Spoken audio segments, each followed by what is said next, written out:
I think we all want to believe that if they're advanced enough that they can, voyage across the universe to find us or come to us from another dimension, if they're that advanced, then they must be morally and ethically advanced as well, and so they must be peaceful, loving entities.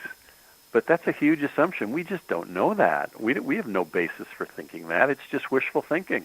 Oh, yeah. I just keep remembering that one series from the BBC, Hitchhiker's Guide to the Galaxy, yeah, I love that. Well, hey, that Earth was in their way. So they just pushed a button, and that was the end of the Earth. Didn't even care about what was really here and the people on us. So, I mean, we don't know what they're going to look at us like. Yeah, that's a great example. I love that show, and I love that story. And, yeah, we just have no idea. So what got you into writing, stuff like Deep Space Nine and coming up with ideas for, like, the next generation? Have you always thought about, outer space and different civilizations and things like that? Oh, yeah. Yeah, it's funny. You had mentioned a minute ago, you had mentioned The Outer Limits, the old science fiction show from the early 1960s. Well, that show, I believe my earliest conscious memory was of my mom watching the pilot episode of The Outer Limits in, I think, 1962 or 1963, and there was this terrifying, glowing radiation alien. Oh, yeah. was sort of the monster in that episode, and I just remember, I was maybe 3 years old at the time, and I remember that creature appeared on the TV and scared me to death, and I ran upstairs and hid around the corner at the top of the stairs, and I would not come out until my mom could promise me that the monster had gone away. And that, like I said, that is my first conscious memory, and that kind of set the tone for the rest of my life. I've always been really fascinated with space and astronomy and science fiction TV, science fiction movies, science fiction books. I've just always been absolutely crazy about it. So as an adult, when I was starting my career as a writer, I wrote what they call a spec script for Star Trek: The Next Generation. A spec script is something that you write as sort of a calling card. It's almost never going to get bought and produced as it is, but that's not the point. You write it to show off that you actually know these characters and you can write for them. So I wrote a spec script for Star Trek: The Next Generation. So this would have been in the late 1980s, early 1990s. And was lucky enough that my script caught the attention of one of the producers on the show, on Star Trek: The Next Generation, and they invited me to come in and pitch story ideas.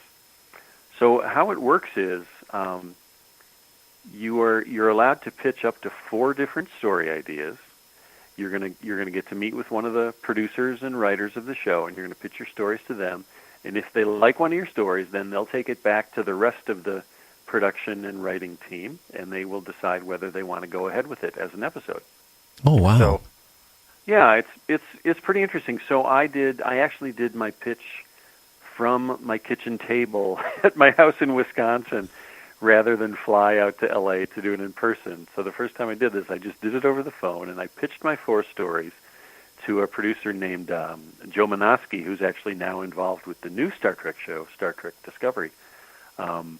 So I pitched 4 ideas to Joe, and he knocked them all down. He said, "No, can't do that because of such and such a reason. They have a reason for everything." So I was 4 up, 4 down, and I figured, well, that's it, because they tell you right up front you only get one chance because there are so many people in line behind you that we can only really give you one chance to pitch. It's the only fair way to do it. So he knocked down all 4 of my stories, and I thought, well, that's it. I got my time at bat, and I messed up. I didn't get it. But then the next thing I know, Joe starts saying these weird things like, well, next time I want you to focus on this, and I want you to think about that. And I interrupted him, and I just said, excuse me? I thought I only got one chance. And he said, oh, well, normally that's true. You only get one chance. But he said, I really like your story ideas, so I want you to try again. Oh, I thought, wow. well, okay, that I only need to hear that once. If you're going to give me a chance to try again, I'm going to try again. So I kept going back, and I kept pitching 4 new stories and having them all knocked down. But time after time, they would say, well, you know what? We can't use any of these stories, but we really like your ideas, so please try again. Oh, So wow.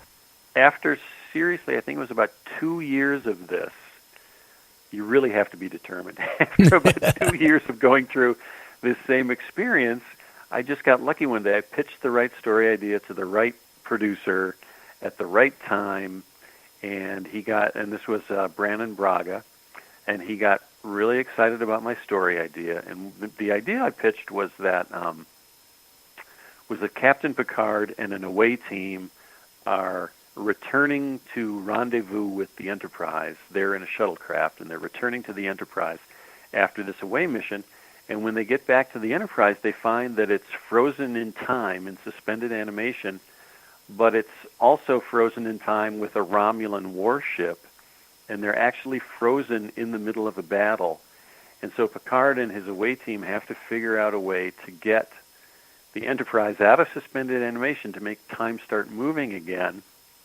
But the big complication is, I love explaining all this. It just really takes me back to these days.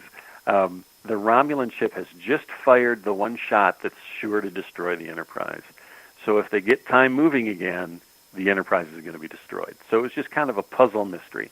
Well, they really liked that idea, and Brandon said, "I'm going to take it back to the writing staff, and we'll see what happens." Well, about 2 weeks later, I get a call from Brandon, and he says, "Mark, we're in a really weird situation." He said, "We just had this week's script thrown out by our boss, by the showrunner, Michael Piller." And he said, "We're desperate for a script. We need to have a shooting script in 2 days." Oh, wow. 2 days? And he said, "We'd like to use your story, but," he said, "there's a catch." He said, "Normally we would also hire you to write the script, but," he said, "in this case, because we need a script in 2 days, we can't do that." He said, "It wouldn't be fair to you to put you under that kind of pressure." So he said, "What we'd like to do is just buy your idea. We'll write the script, and then," he said, "I promise if you play ball with us on this, you'll get a chance to write a script yourself later on." So I accepted his offer, and I sold them my pitch line, my one sentence, and they paid me $1,750, which word for word I think probably is still the most I've ever been paid for my writing.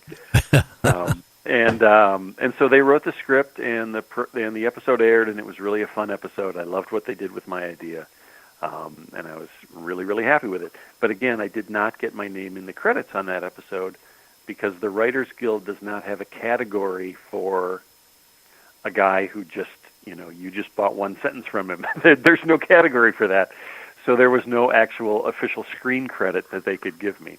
But what happened was, then about 6 weeks after that, I pitched to their new show, Deep Space Nine, and they bought one of those stories and hired me to write the script. So that was my first time actually doing the whole show, was for that first show I did for Deep Space Nine. Okay, now what was it like? How long a time did they give you to write the script, number one? And what was it like to come up with all these ideas for the script and put it together? I mean, what's all involved? They have a really, really good system, a really smart system. So you get about 2 weeks to write a script, but you already have so much foundation work done already that the 2 weeks is actually plenty of time to write the script. Because what happens is, so once they're committed, they've bought the script, they've hired me to write the script, they fly me out to L.A., and then what would happen was I would spend 2 or 3 or 4 days in the writer's room with the producers and writers putting together what they call a beat outline. So what that is just, it's this detailed outline that just says, okay, Act 1, our first scene takes place on the promenade deck of the space station Commander Sisko is up late at night. He can't sleep. He's walking around the space station, stargazing, whatever, and he runs into this beautiful woman. Okay, so that's the first scene. So by the time we're done with this beat outline 3 or 4 days later, I've got this really pretty detailed plan for what to write. It's still up to me how to write it. That's where my contribution comes in. But the actual what I'm going to be writing, the actual story, the structure of the story and the plot, that's all been worked out as a group, and I have input into that too. I'm part of the group then, and we're all sort of shouting out ideas and, banging ideas off of each other and so everyone contributes to the beat outline, but then I go home and then I have 2 weeks to write my script, and then I submit the script. And then here's the funny thing. So after I submit the script, it doesn't matter. They can absolutely love the script or they can absolutely hate the script. But either way, the showrunner, in this case Ira Bear, is going to rewrite my script. Whether they love it or they hate it, it's still going to get extensively rewritten. Oh, wow. And I was always so curious about that. And one time I was talking to Ira, and I said, can you explain this to me? If you love my script, you're going to rewrite it. If you hate my script, you're going to rewrite it. I said, so what's the difference between a good script and a bad script? And he just got real thoughtful, and he said, what we really look for is we want you to get the script to the 50-yard line. And if you can do that, we can get it the rest of the way. And I thought, okay, well, that kind of makes sense. I get that. But the point is, like I said, because we've already done so much work breaking down that beat outline when I was out in California at the Paramount Studios, like I said, once I go back home, that 2 weeks kind of feels like a lot of time because I've already got my plan for what to write in front of me. Because really, for a writer, that's a huge part. Before you can start writing something, you have to work out so much in your head about how the story is going to be told, how all the pieces are going to fit together. So to have that part of the script work already done before I start writing is huge. So when they they rewrite it, I mean, is it a major rewrite where it's still recognizable what your whole idea was? Or did they just embellish it? Yeah, they embellish it, and they come up with, the thing is, they are the producers and writers on the show. All they think about is these characters. That's their job. That's all they think about morning, noon, and night.